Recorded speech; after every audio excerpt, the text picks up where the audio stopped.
Howdy, howdy, howdy, everyone. Welcome to the ComicBase live stream. And by the way, in response to the questions in the chat so far, no, that is not actually a picture of my house. My house is, it's nothing much from the front. The backyard's pretty cool, but I thought about taking a picture of it. But we're expecting even more snow tonight, so it'll be even more impressive in the morning. Anyway, hope you guys are all doing well here.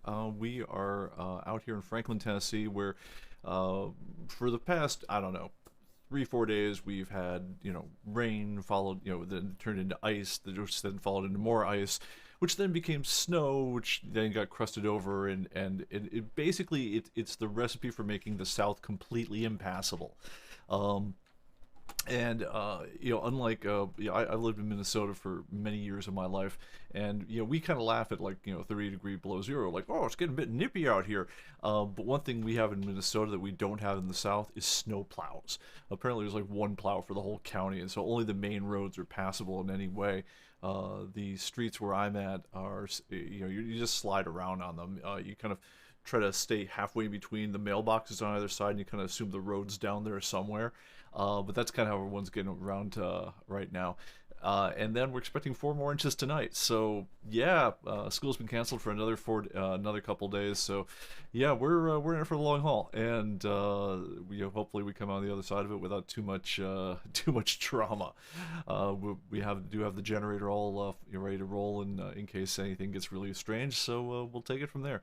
Luckily, there's no wind or any things like that. So hopefully we'll just kind of sit here and play a lot of board games and until the weather eventually heats up in a week or so. But yeah, that's what we do out here in the South. All right. Anyway, how's everyone doing out there? Let's see here. All right, lots of questions coming in on the chat. That's good. I don't actually have a ton of pre-done content that I want to share with you guys right now. I've been working, pretty heavy. It's been, just about 4 a.m. for the last couple nights for me, working on behind the scenes stuff, but it's not particularly sexy. I'll talk a little bit about what's going on, but the showy parts of it are gonna have to wait till later. They're in probably actually it's probably gonna be a while before you guys see the real payoff for this kind of work we're doing right now. But when we do, hopefully you'll really enjoy it. But right now I don't have a lot of demo-y type things to show you. So please put your questions in the chat. I'll answer as many of them as I can. And after that, I'm just gonna, if we park it in early tonight, that's fine. We'll all live to laugh about it in the morning.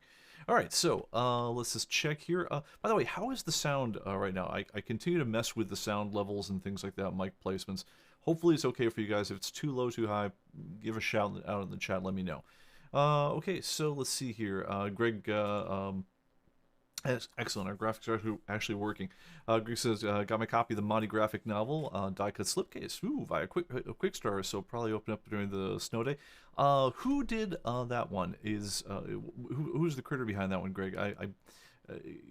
Honestly, I've got to pay more attention to the Kickstarter graphic novels, because it seems like a lot of the really interesting stuff I'm getting hip to these days is coming out of Kickstarters. Sometimes from old creators like Chuck Dixon and folks like that, and sometimes from folks I've never heard of before. But of the 3 or 4 projects I've been most excited to hear about lately, I gotta say, probably most of them were quick Kickstarters of recent years. I have not, I'll admit, maybe I'm just getting jaded or just having an off week or something like that, but I'm hearing the slate of releases from Marvel, DC, and the bigs right now, and I'm kind of like, kind of been there, done that on a lot of it. I don't really, I don't know. I could just be feeling off, but I am a big fan of indie bands, indie efforts, and so forth. So if you guys have cool things that you're interested in, that you want to hit me to, please do post it in the chat, and we'll pass it on. Excuse me a moment. Wow. One of the things I'm really looking forward to getting one of these days is a cough switch, so that if I do have to, like, suddenly make a weird vocal sound, I don't need to, like, deafen you guys all. All right. Rob says hi from snowy Toledo. 17.4 inches in less than 2 days, third largest in history. Dang. That is insane, man. I hope you are getting along well, and I hope you have a neighbor with a snowplow that can get you out of your driveway. Otherwise, you also will be sitting there for a while. And yeah, Xanadu Comics is out there in wild Seattle. Balmy 46 degrees, snow melting. Dying of jealousy. Okay, let's see here. It's just thanks to those of us out here in Minnesota would like to welcome the rest of the country to the slings and arrows, outrageous fortunes of winter. Coast slow, stay safe. So true. And if you are going to be traveling out and about and this kind of stuff, a couple, a lot of people don't think about this stuff until it happens to them. But bring extra, I'm not joking. Bring a go bag. Make sure that in your trunk you've got a bag with some food, a little bit of just a couple bottles of water, a couple of blankets, just cold weather blankets, something like that. But I have known there was a Mac, I want to say a Mac user editor. He was just traveling up north of California just on a family vacation, took a wrong turn, got blinded in the snow, and he wound up actually dying just from exposure. His car got stuck in the banks like that, and no one could rescue him for a while. It's really really handy to have something like that just on in the back of your car just for no reason, because when you do need it, you need it badly.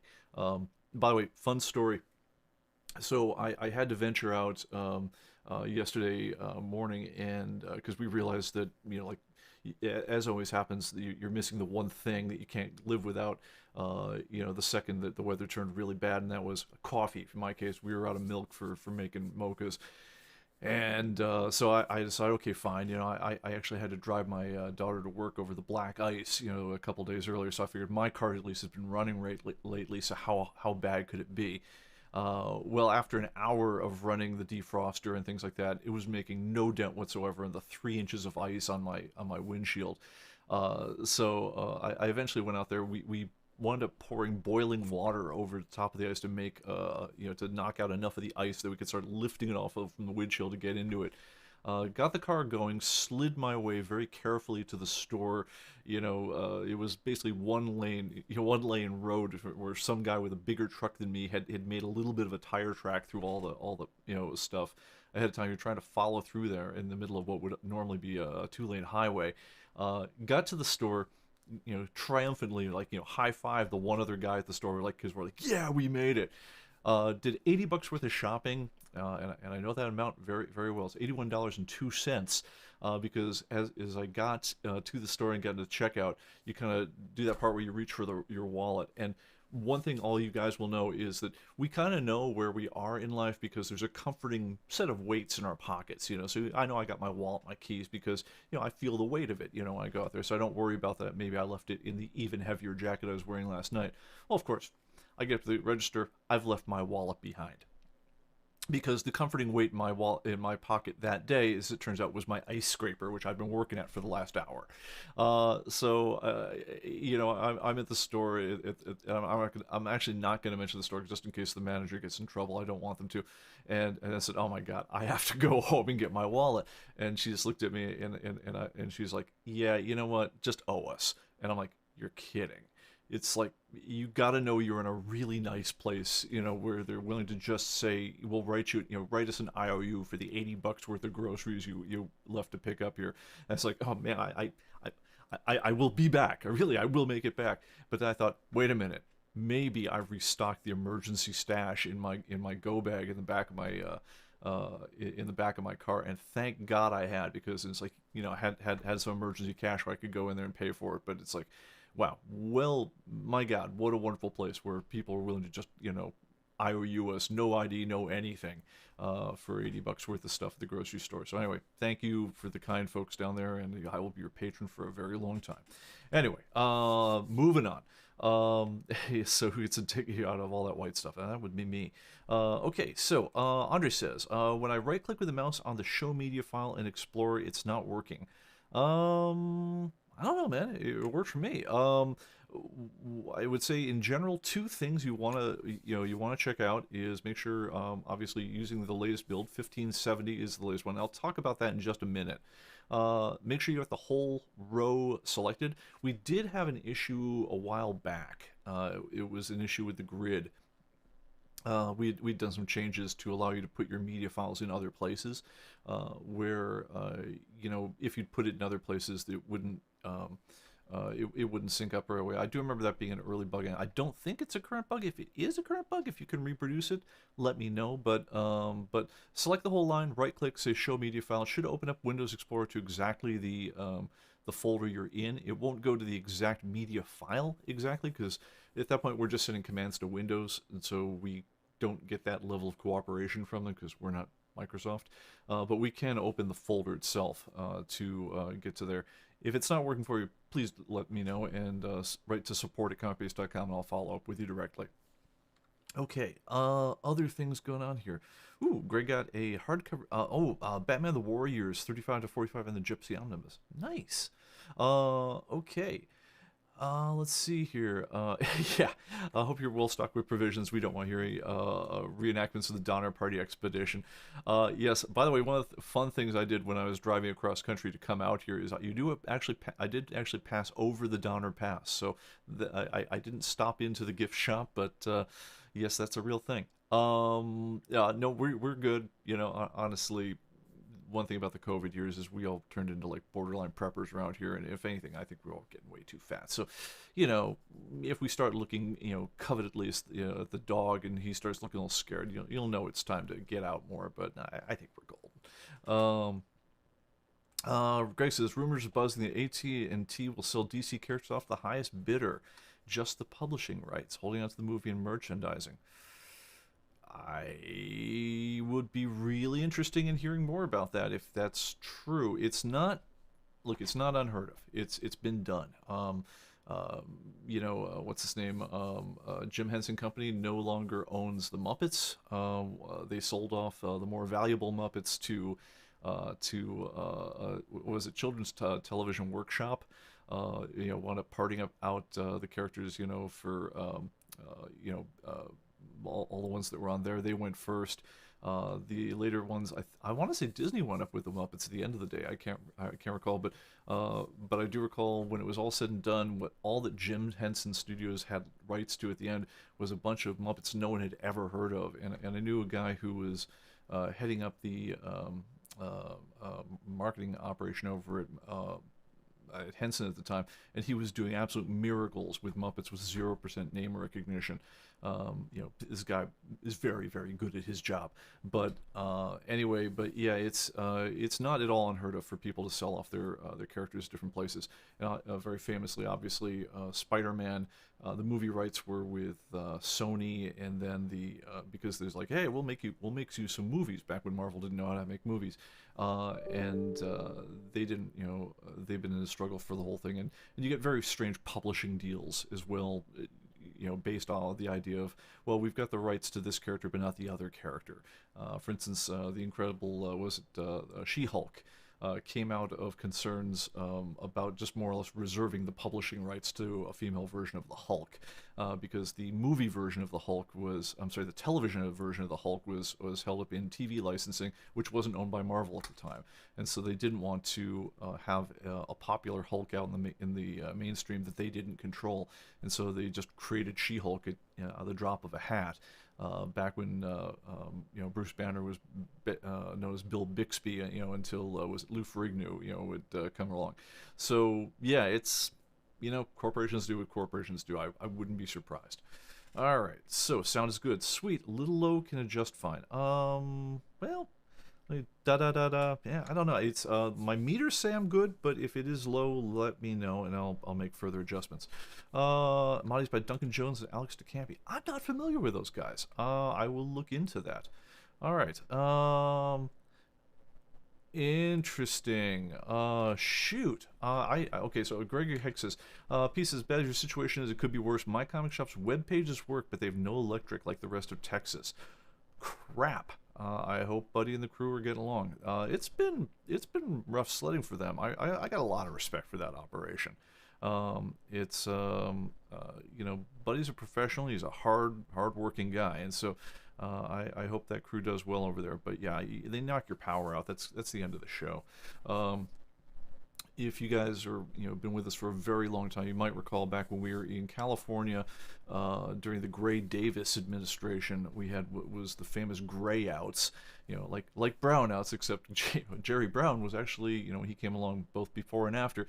He was actually okay on the power situation, but we had a guy named Gray Davis who, California has always had a very they like having electricity. They like having a lot of electricity. They don't like all the things that come with having electricity. So they wind up doing a lot of conflicting things on that front.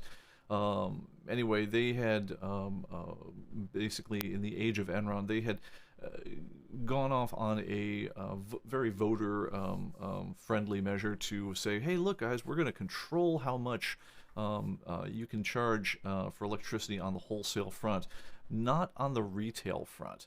So basically what wound up happening is they wound up capping, everyone thought, oh, excellent, electricity bills are way too high.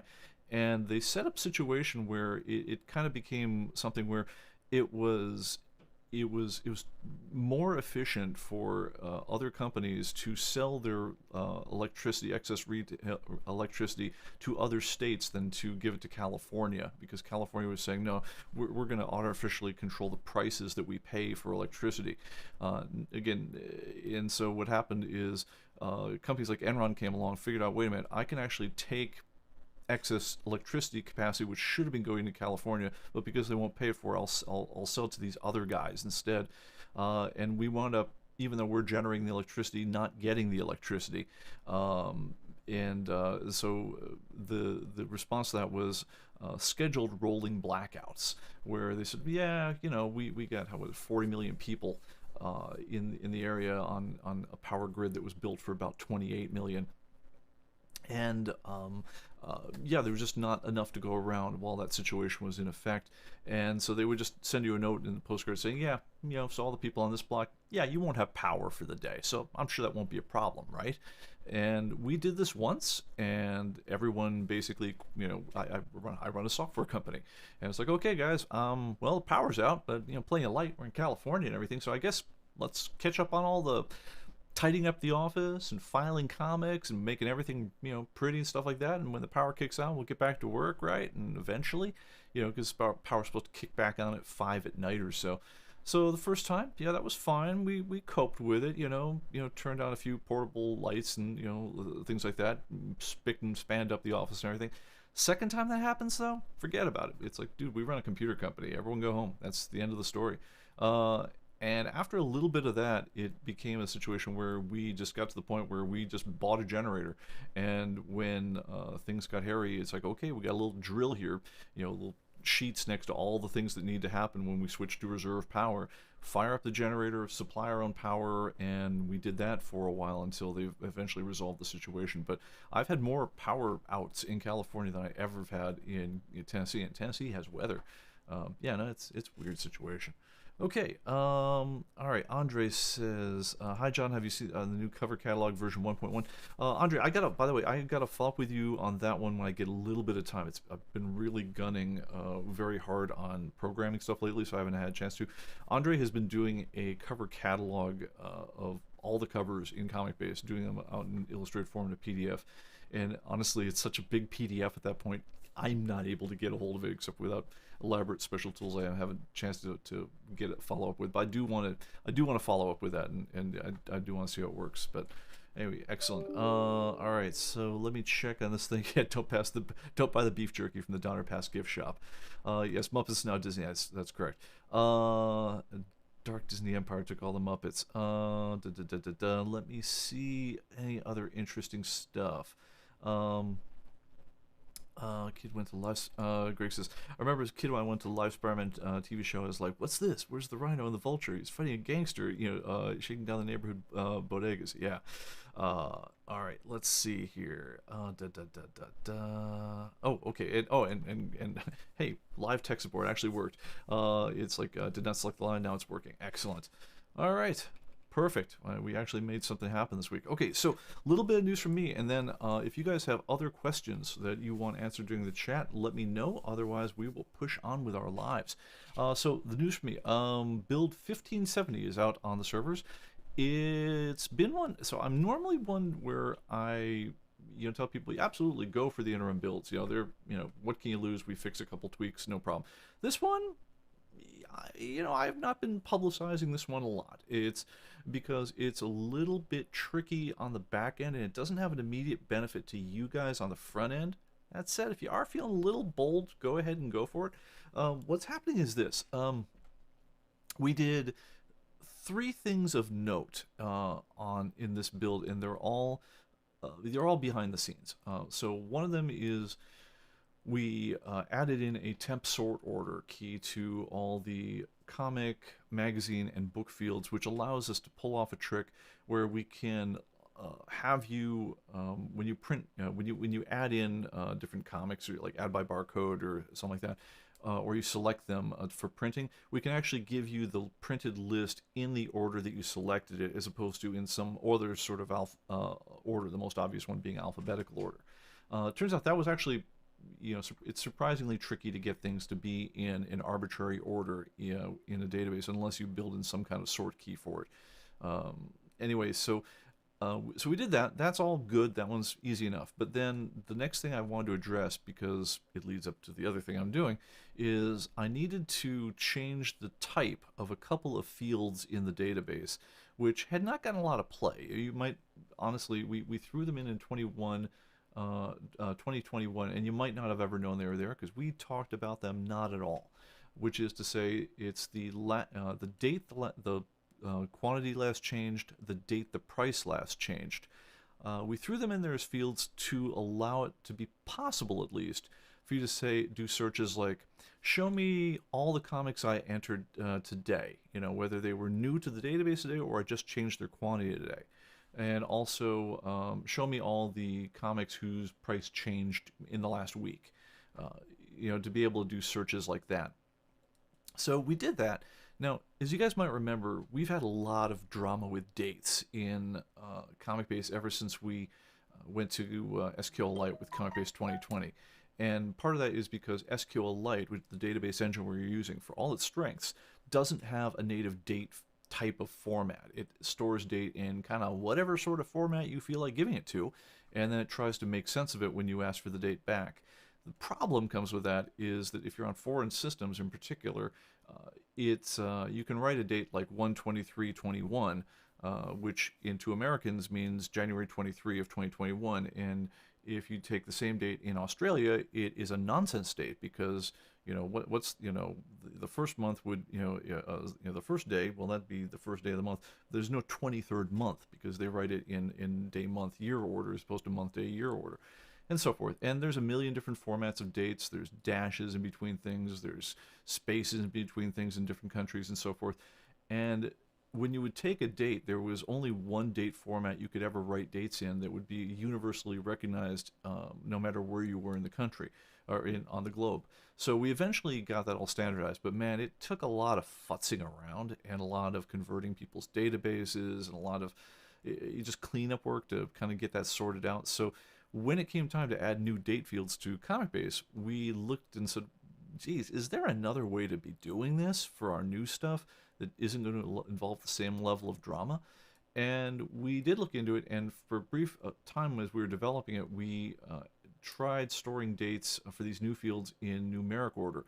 It turned out, because we thought, well, okay, if the numeric is just, it's a number of things like, this is the number of seconds since the epoch, which is like, 1904 or something like that.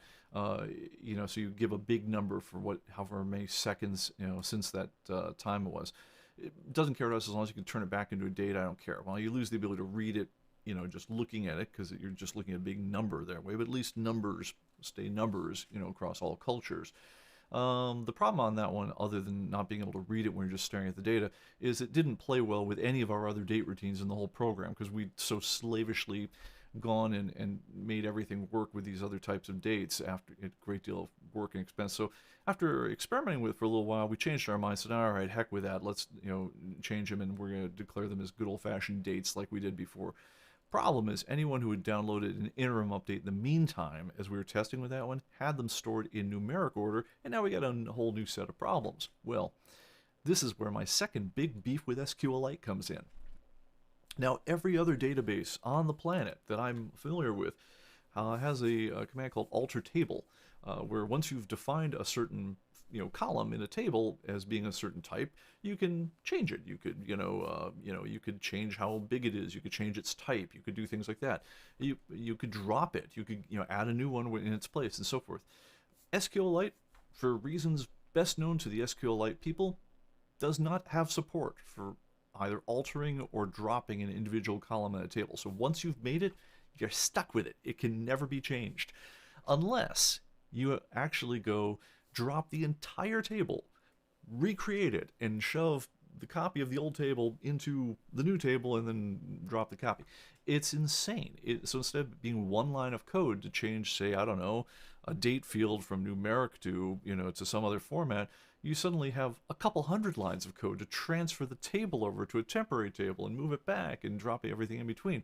And then God help you if anything goes wrong in the middle, because you have to wrap the whole thing up in what's called a transaction, so that if anything goes wrong at any stage of the whole thing, you kind of go, whoa, whoa, whoa, never mind, I didn't mean any of it, just fooling, and you don't change anything at all.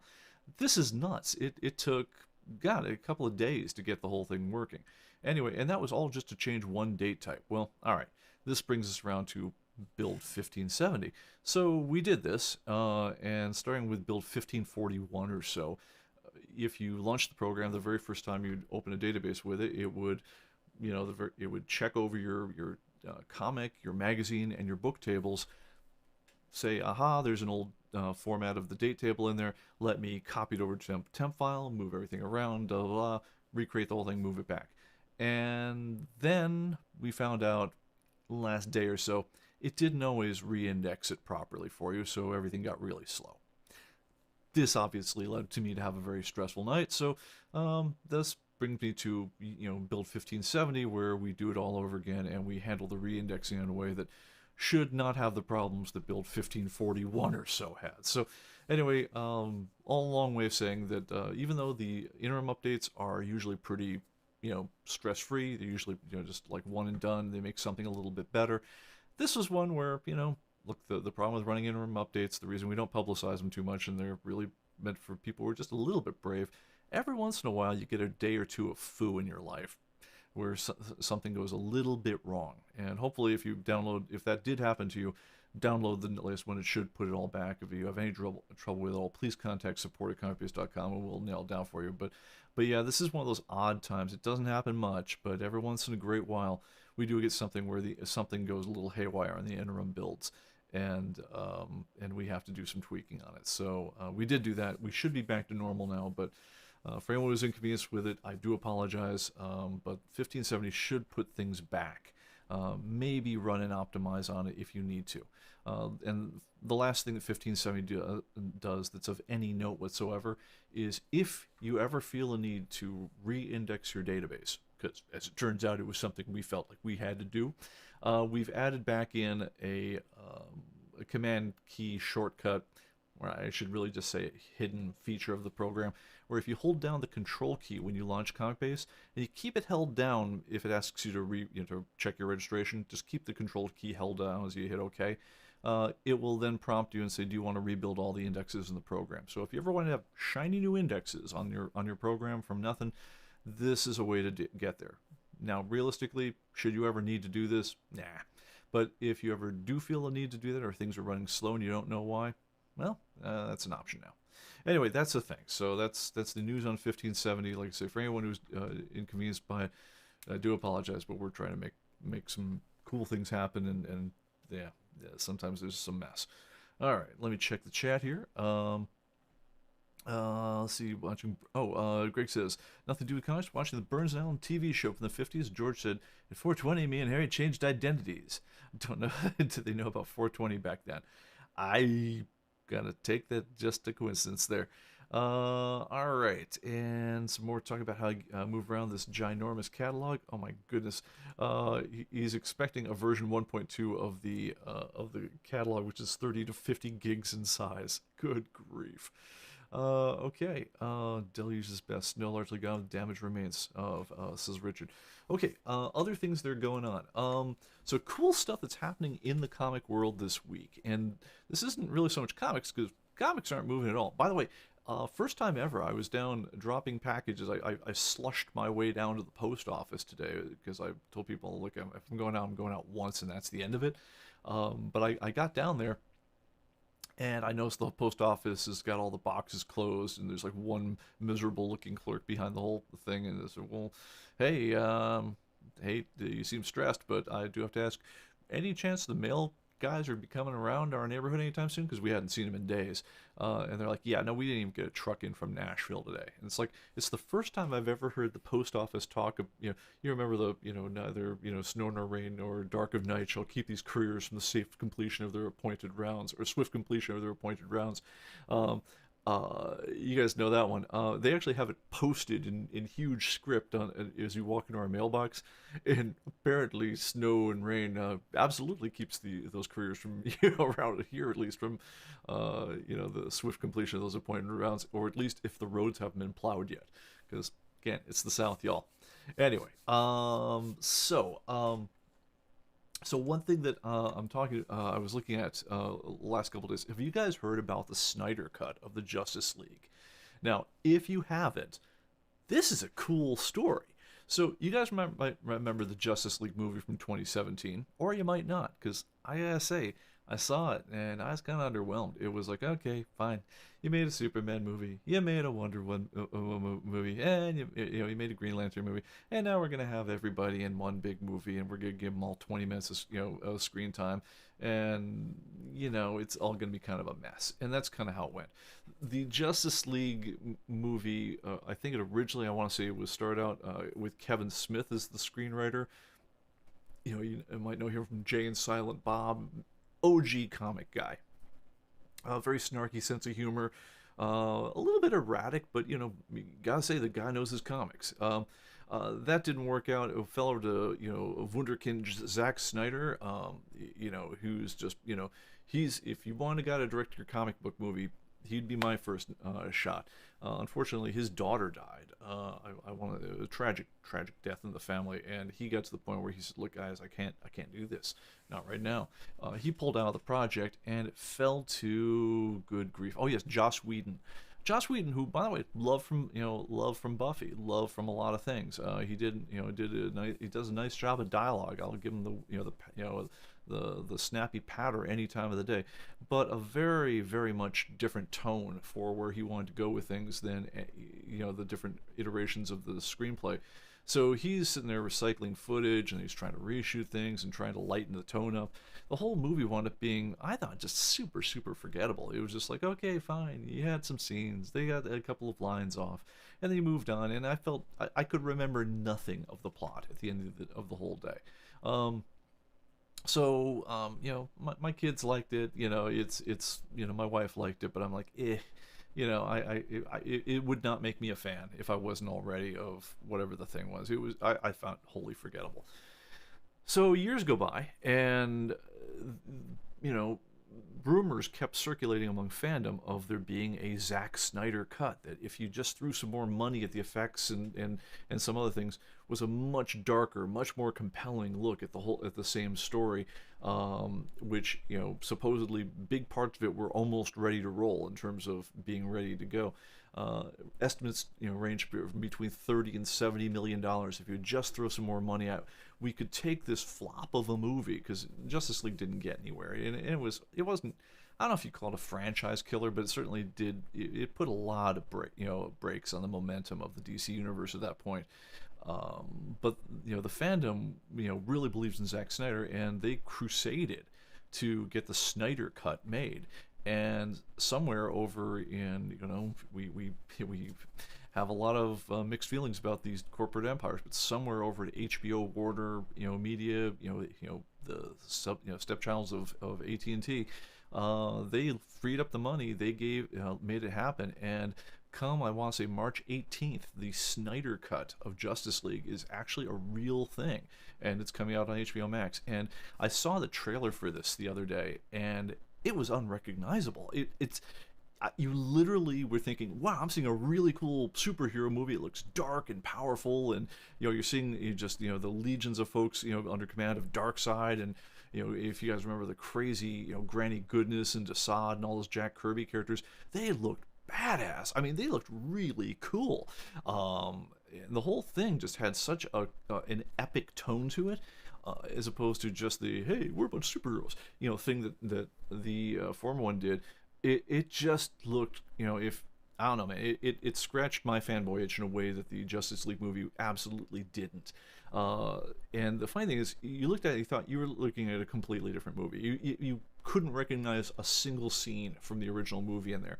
And I'm actually pretty stoked about this. I'm hoping, first of all, I can't believe it got made.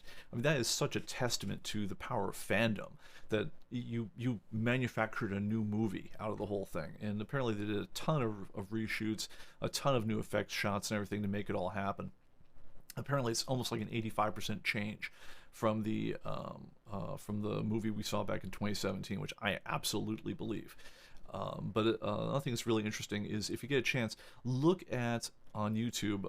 Some guy did a scene-by-scene comparison of a Justice League 2017 versus the 2021 Snyder Cut trailer.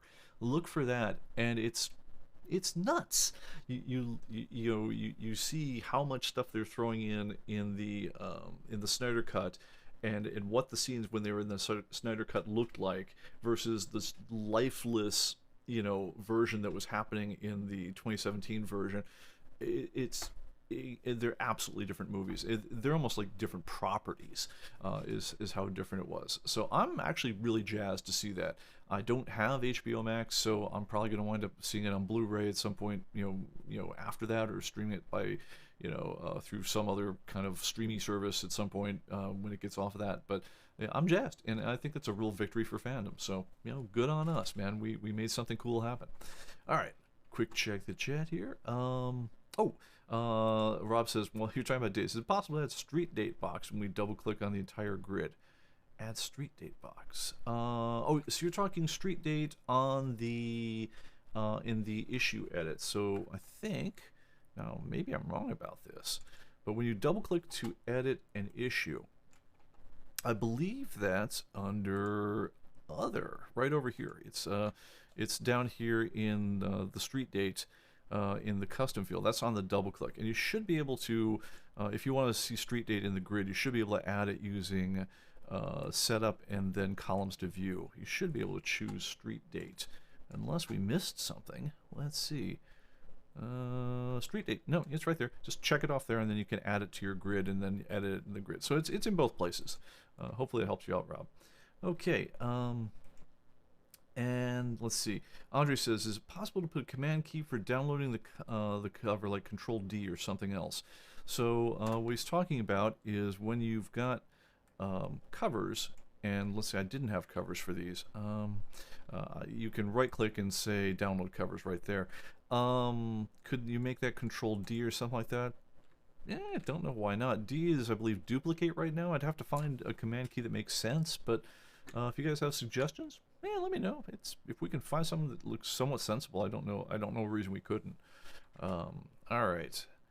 And let's see. And Robert, Street is hidden in the other tab. It's hidden? Well, it's not hidden. It's just the fourth one over. There's only so much room on the screen. A Quentin Tarantino Star Trek. Wow, that would be mind-blowing. By the way, if you guys, speaking of movies, if you guys hadn't gotten around to seeing Once Upon a Time in Hollywood, as a former resident of California, man, I gotta say, I'm a Tarantino fan, but that thing was freaking good. Really, really satisfying. It's one of those times when like the TV, the history, the movie version of history is better than history in a really, really satisfying way. And so, just, it's worth checking out if you haven't seen it. Just talking about movies. All right. Agent DeCamp says, "Hey, chat, is audio low today?" All right, fine, guys. I'm gonna give it a little bit of a tweak here. It shouldn't be too much lower. Is that any better, folks? Let me know. I'm going to be talking about this in a second here, but I'm basically working off of looking at my monitor right now for audio levels. I'm trying to stay out of the reds because red is very bad in digital in general. But so it's possible I've overcompensated a little bit. If so, I apologize.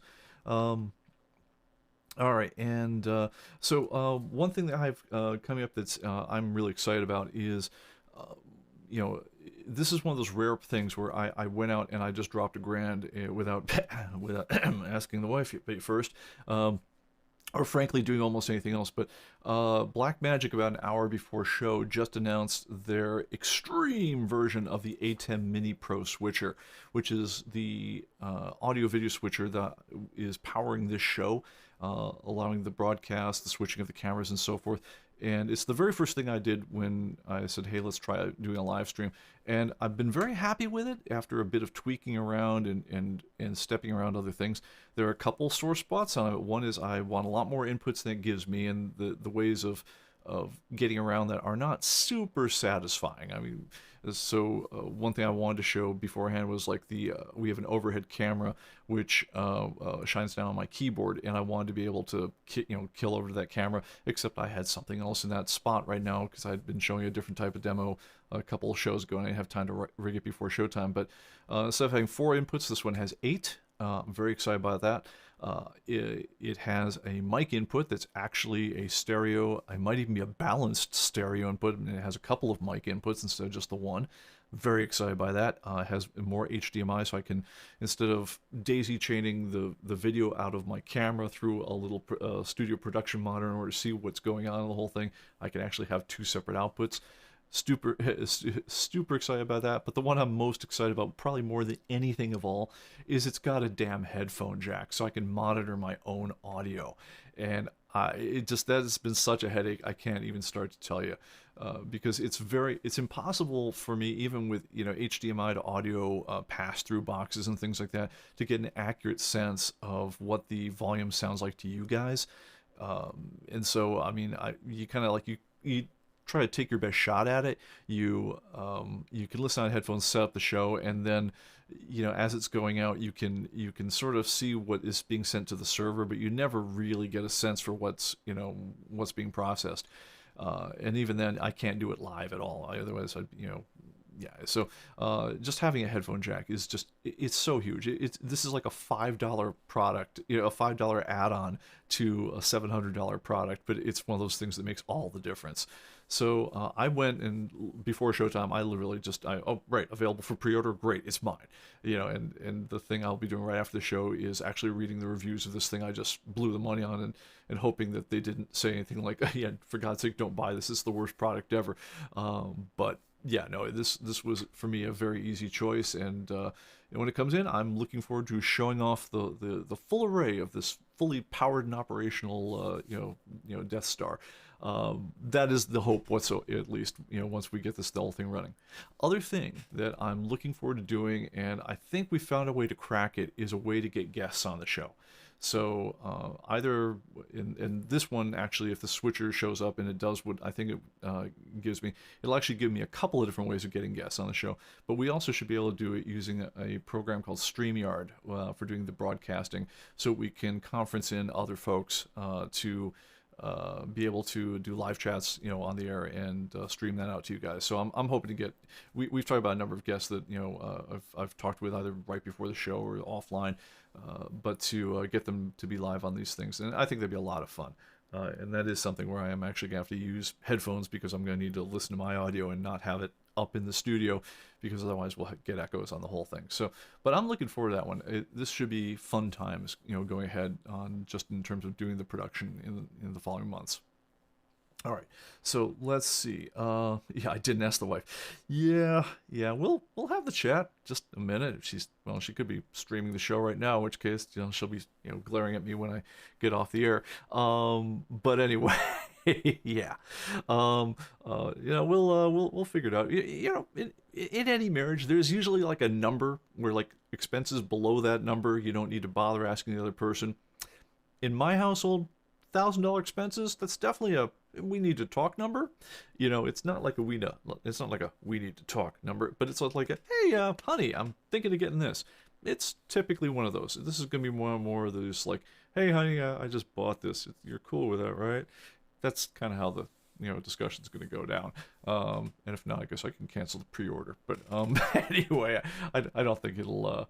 I don't think it'll be too bad, but I do think it's one of those pieces of gear that I'm really looking forward to using on the show, because I think it'll help me out a lot, and it'll get rid of a bunch of these little futzy boxes. If you could see the cover, the front of my desk right now, it's just covered in little wires from makeshift patch arounds and things like that to try to work some of these extra inputs and things like that in order to get some of these things handled.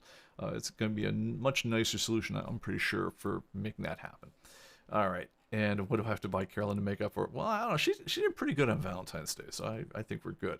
All right, yes, we're becoming a high-tech show now. Yeah, I'm hoping to. I mean, we started down this road when we were first getting into it.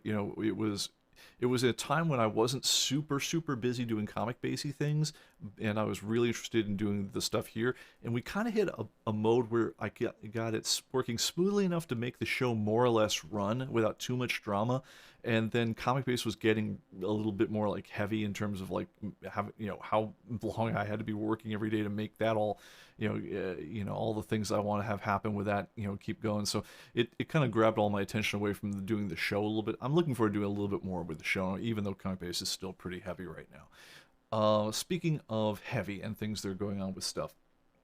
So I don't want to talk too much about the end state of some of this back end's heavy lifting. And whenever you see us breaking weird stuff on the back end, you know that we're doing stuff that we hope is going to make a big difference going forward for some things that maybe you see, maybe you don't see. But one thing that I will give you that is going to be a pretty immediate benefit, and is if you do use ComicBase 1570 at this point, which again, it was a little rough coming in. If you download it a week ago, download it again, because the new version should be better.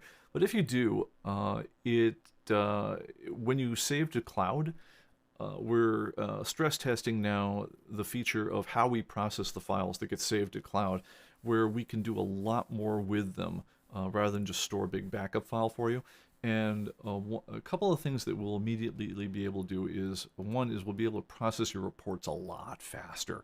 At some point I'll do a show on just how crazy the work is to take like an issue checklist of a 50,000 issue collection, do a checklist for it, and how we have to on the back end, the mechanics we have to go to insert the picture references to 50,000 unrelated pictures into the final report you get. It's psychotic the way that we did it. And we have a much better way of doing that now, which runs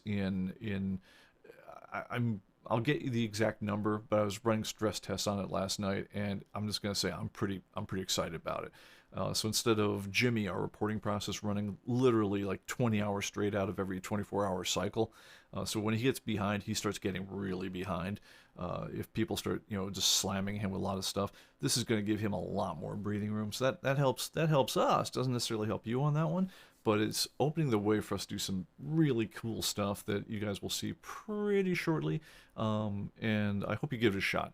Anyway, if you guys are feeling like you want to do us a solid, download 1570, save your backups to the cloud with it, because I want to have us get a chance to chew on as many different types of databases as we can with all manner of the foo that we put in our databases, because everyone's database is a little different, in terms of what data's in it, what data matches, doesn't match the master, etc.